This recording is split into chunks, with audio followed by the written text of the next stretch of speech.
ஸ்ரீரங்கம் இடைத்தேர்தலில் 4 முனை போட்டியால் தேர்தல் களம் சூடு பிடித்துள்ள நிலையில் தேர்தல் ஆணையம் கண்காணிப்பு பணியை தீவிரப்படுத்தியுள்ளது.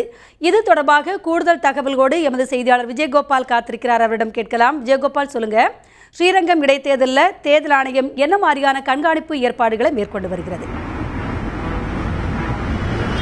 ஸ்ரீரங்கம் தொகுதி இடைத்தேர்தல் வரும் 13ஆம் தேதி நடக்கவிருக்கிறது. இதையொட்டி ஸ்ரீரங்கம் தொகுதியில் பல்வேறு பணிகள், அதாவது பல்வேறு கண்காணிப்பு பணியை தேர்தல் ஆணையம் தீவிரப்படுத்தப்பட்டுள்ளது.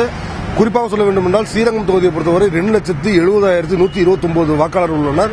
இவர்களுக்காக 322 வாக்குச்சாவடி மையங்கள் அமைக்கப்பட்டிருக்கின்றன.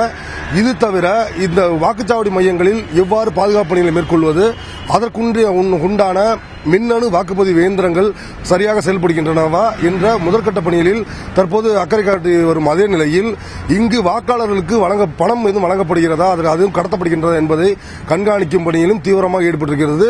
முதற்கட்டமாக 42.5 லட்சம் ரூபாய் பணம் திருச்சி திருவானைக்கோவில் கும்பகோணத்தான் சாலையில் உள்ள வாகன சோதனை சாவடியில் கண்டுபிடிக்கப்பட்டுள்ளது. அந்த பணம் இதுவரை உரிய ஆவணங்கள் எதுவும் செலுத்தப்படாததால் தாசில்தார் அலுவலகத்தில் வைக்கப்பட்டுள்ளது.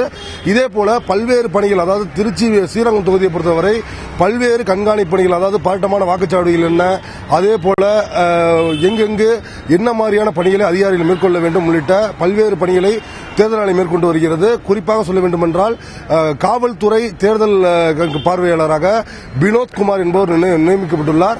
இதேபோல செலவின பார்வையாளராக ஸ்ரீதர் டோரா என்பவர் நியமிக்கப்பட்டுள்ளார். பொது பார்வையாளராக பல்கார் சிங் என்பவர் நியமிக்கப்பட்டுள்ளார். அந்த பல்கார் சிங் பொறுப்பேற்ற கையோடு மாவட்ட ஆட்சியர் பழனிசாமி உள்ளிட்டோர் அழைத்து ஸ்ரீரங்கம் தொகுதியில் மேற்கொள்ள வேண்டிய பணி குறித்து ஆலோசனை நடத்தி வருகின்றார்.